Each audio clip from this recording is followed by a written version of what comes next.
So welcome to another of these short, sharp shock videos. It's interesting, it's only day 4 I think that I've been doing this, and already last night I was spending some time going, oh, how will I do better thumbnails, how will I work in this, maybe I will use the other camera. And I'm going, stop it, stop all of these things.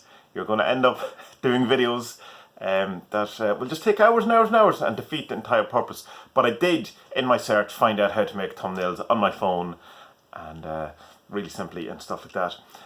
Not that thumbnails are ever hard to make, but that the idea is that I want it just to be snap, snap, snap, done, and edited away, so that it's not a case of that it's a big drama or take a big load of time to do these videos.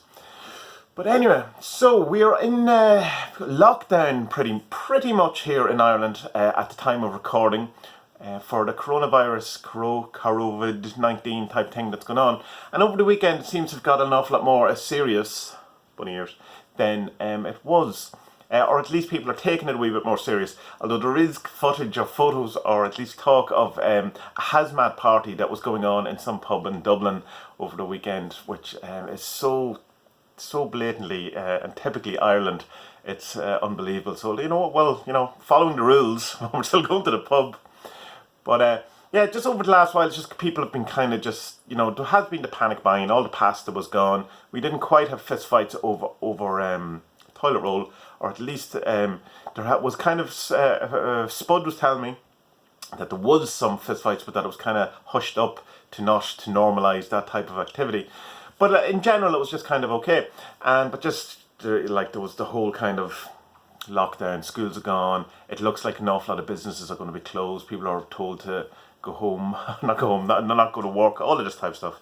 So it's kind of interesting, and it's a bit kind of, in one way, scary, but I'm not scared in the sense of dying or it being the end of the world, but it's kind of scary of being locked in, or having less freedom, or the lack of control. But it's mostly disturbance and the whole idea of not being able to do what I want, or and the inconvenience, the possible inconvenience that is on my mind. But it really in theory shouldn't affect my life at all, in that I spend 90% of my time in this place, which is a quarantine zone already, a deliberate place where for the most part only I am allowed to enter.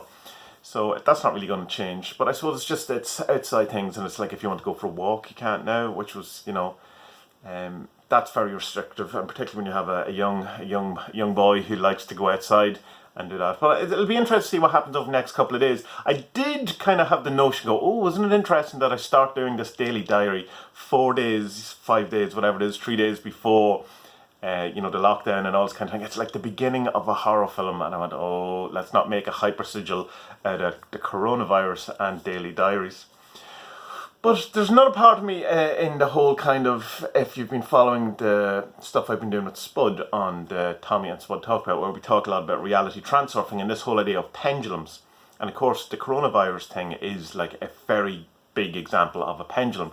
And one of the things that has been told to do to get away from pendulums is to ignore them. Now, it's not a kind of ignoring in the sense of you pretend you're ignoring it. You actually don't pay it any attention. It's not, it's not this kind of subduing or I suppose an example would be like someone who knows that they've got something wrong with them, like they've a sickness, whatever, but they pretend they don't, and they don't go to the doctor and all that. It's not ignoring it in that kind of way in the hope that, it just goes away, because you're constantly probably thinking about that. It's, you're thinking about the thing, oh, I must forget to think about this and not go to the doctor and all that kind of stuff. Whereas the actual ignoring is that you don't put any energy into it. Now, of course, that's all well and good for an awful lot of things, but when there's something so big and so prevalent as this kind of pandemic, it's not so easy to ignore, because even how much of my life I have filtered from the news and from media in general, it still obviously comes true. But what happened, I think, to me was that because I wasn't paying attention, it seemed to have switched from a mild kind of background hum to a huge thing very quickly. But it probably didn't. It was probably building up for a long while. It's just I kind of my interaction with people was fine, and then it was like, put yourself in the houses, the zombies are coming. But yeah, it's interesting, and I do think ignoring it and it going away is good for some things, but I do think that you should probably engage with some of the bigger stuff as well, because as Mitch Horowitz always points out, is that while your thoughts and law of attraction and your mental powers, or thoughts become things, all these things are it's probably a reality and all that. And you can definitely, even from a reductionist materialist point of view, can kind of point that when you concentrate on something you get more of it, or at least it appears you get more of it, in that when you want a particular car you'll start seeing more of that car about because your brain attunes to it. So even in a very non-woo thing, thoughts become things. But as Mitch Horowitz points out, that there's more than just that going on. It's not just your thoughts, it's everyone's thoughts, it's bigger things. And in the reality transurfing thing, it's the bigger pendulums too as well that are at play.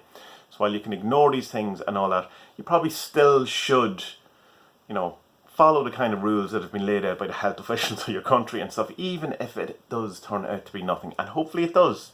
Because I do believe that this is a good thing to do, because what's the worst that can happen? People get inconvenienced for a while, rather than 50 million people died as they did in 1918 for the Spanish flu and all that. And we can come into any amount of conspiracy around it, and it's great entertainment and that's all fun and all that. But why not err on the side of caution, particularly when we're in a climate of denying certain kind of climate changes and stuff like that, where we don't seem to want to take any action on, on many kind of political levels and stuff like that. So it's great to see that we can rally the troops behind, let's not all die type of scenarios. So that's good. And also you get to feel like you're part of a zombie movie or a doomsday movie, and without the real threat. It's like, oh, the flu is coming, that's not really the Black Plague is coming. Although, as I said, this might be turned into like a horror film. These are the diaries, these are the found footage of Tommy Kelly in the last days of the planet as the wizard is slowly devoured by the flu-like zombies. So anyway, self-quarantines is going to be good for me in that it's not really that much inconvenience and it's something I enjoy anyway. But we'll see how it goes.